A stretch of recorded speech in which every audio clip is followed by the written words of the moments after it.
بسم اللہ الرحمن الرحیم۔ نفس کی تسخیر ہے آج ہمارا موضوع۔ یہ ذرا اہم اور قدر طویل بات ہے جو آج میں کرنے لگا ہوں۔ سوال یہ پیدا ہوتا ہے کہ منفی قوتوں یا مثبت قوتوں کو بیدار کیسے کیا جائے اور ان سے کیا کام لیا جا سکتا ہے۔ اس سلسلے میں ایک ضروری بات پہلے بتانا چاہتا ہوں۔ ایک بات غور کریں کہ دنیا میں جتنے بھی بڑے بڑے لوگ پیدا ہوئے ہیں وہ اپنی زندگی میں بااصول ہوتے ہیں اور کسی ترتیب اور قاعدے قانون کے مطابق زندگی گزارتے ہیں۔ مثلا بعض لوگ وقت کے اتنے پابند ہوتے ہیں کہ انہیں دیکھ کر لوگ گھڑیاں درست کرتے ہیں۔ ان لوگوں کا یہ معمول ہوتا ہے کہ مخصوص وقت پر صبح اٹھ جاتے ہیں اور ایک ترتیب کے مطابق تیار ہو کر کام پر جاتے ہیں اور پوری ایمانداری سے کام کرتے ہیں۔ ان لوگوں کا معمول اتنے کرینے کا ہوتا ہے کہ ان کو بڑا آدمی بنا دیا جاتا ہے۔ صرف افراد پر ہی موقوف نہیں، اقوام کی مثالیں لے لیں۔ جن قوموں کا اجتماعی مزاج کرینے اور قاعدے قانون کا پابند ہوتا ہے وہ قومیں ناقابل تسخیر ہو جاتی ہیں اور پھر اس اجتماعی مزاج کے سہارے صدیوں تک قائم رہتی ہیں۔ جو شخص انفرادی طور پر ایک کرینے اور رسول کے تحت زندگی گزارتا ہے وہ غیر شعوری طور پر اپنے آپ کو تسخیر کرتا ہے۔ انسان ازل سے ہی اپنے نفس کا غلام ہے اور ہمیشہ ہر کام اپنے نفس کے تابع ہو کر کرتا ہے۔ وہ شخص جو چند اصولوں کے تحت زندگی بسر کر رہا ہے وہ در حقیقت کر کیا رہا ہے؟ وہ اپنے نفس پر غلبہ حاصل کر رہا ہے۔ وہ یہ کام نادانستہ نہیں کر رہا بلکہ اصول کے نام پر کر رہا ہے، لیکن غیر شعوری طور پر اپنے نفس پر غلبہ پا رہا ہے۔ تاریخ اور نفسیات کے علم سے یہ بات ثابت ہو چکی ہے کہ بڑے لوگوں کی کہکشاں پر تابندہ ستارے بن کر چمکنے والے اپنے نفس کی تسخیر کرتے ہیں۔ اس کی وجہ یہ ہے کہ انسانی شعور انفرادی ہے اور ہر شعوری کوشش اور تمام شعوری سلسلے انفرادی طور پر کام کرتے ہیں، جبکہ نفس، جس کو نفسیات میں لاشعور بھی کہا جاتا ہے، اجتماعی ہے اور اس کا معاشرے سے گہرا تعلق ہے۔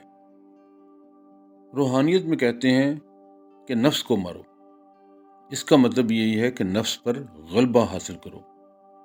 نفس مرتا نہیں بلکہ زندگی کے پہلے لمحے سے لے کر آخری لمحے تک ہر وقت ہمارے ساتھ رہتا ہے، بلکہ نفس تو زندگی کا پرایا ہے۔ جو شخص نفس کو قابو میں رکھتا ہے وہ زندگی کو ایک ترتیب سے گزارتا ہے۔ اس ترتیب میں اخروی تو ہے ہی، دنیاوی بھی بے پناہ فوائد پنہاں ہیں۔ میں اس بات کو واضح کرنے کے لیے ایک چھوٹی سی مثال دیتا ہوں۔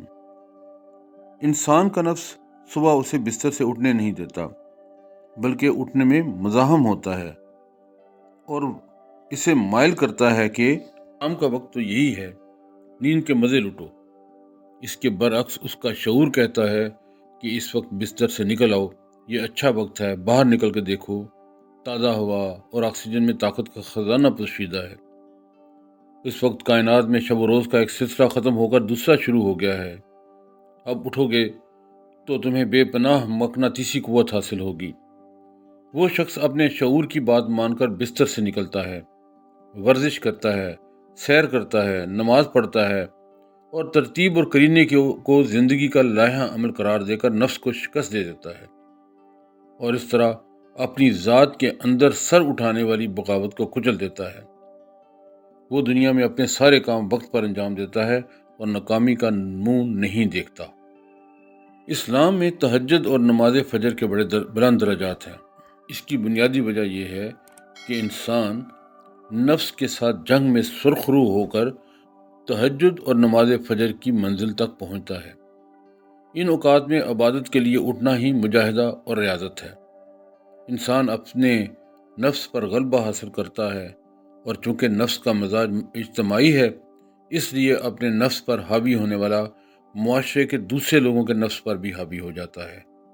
پھر اس کے اندر وہ وصف پیدا ہو جاتا ہے جس کو جدید سائنس نے کرشمے کا نام دیا ہے۔ خدا اس کی زبان میں تاثیر پیدا کر دیتا ہے۔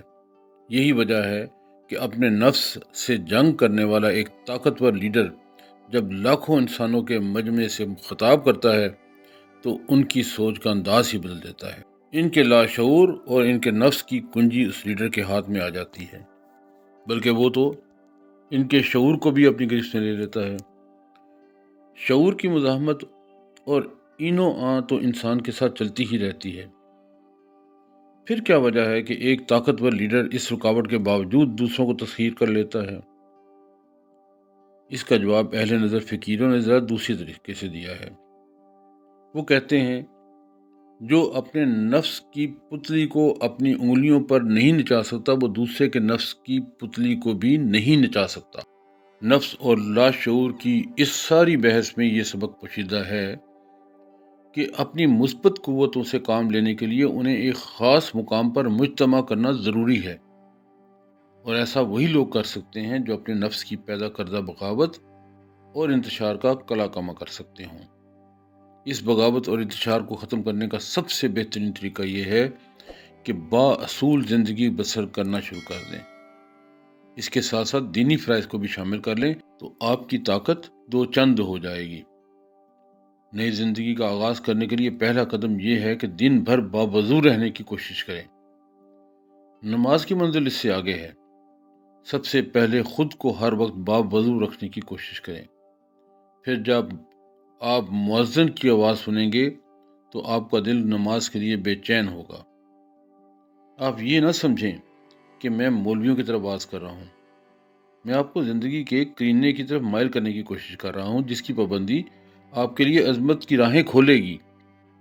اگر آپ دن بھر باوضو رہیں گے تو آپ کا دل خود بخود نماز کی طرف مائل ہوگا، اور اس کوشش میں آپ کے اس دشمن کو پہلے محاذ پر ہی شکست ہو جائے گی جو آپ کے اندر بیٹھ کر آپ کے خلاف سازشیں کر رہا ہے۔ باوضو رہنے کا مقصد اپنے جسم کو پاک اور صاف رکھنا ہے۔ اگر آپ کا جسم پاک صاف ہوگا تو آپ کا ذہن بھی لامحالہ پاک رہے گا۔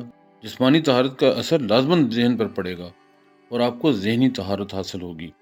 اس سے آپ کو منفی سوچوں سے نجات ملے گی اور آپ کی مثبت قوتیں بیدار ہونے لگیں گی۔ یہ پوری کائنات اللہ کا دربار ہے۔ اس کی ذات ابتدائی افرینش سے قائم ہے اور عبدالآباد تک قائم رہے گی۔ اسے نہ نیند آتی ہے نہ اونگ پکڑتی ہے۔ یہ کائنات اس کی ذات کے ساتھ زندہ اور قائم ہے۔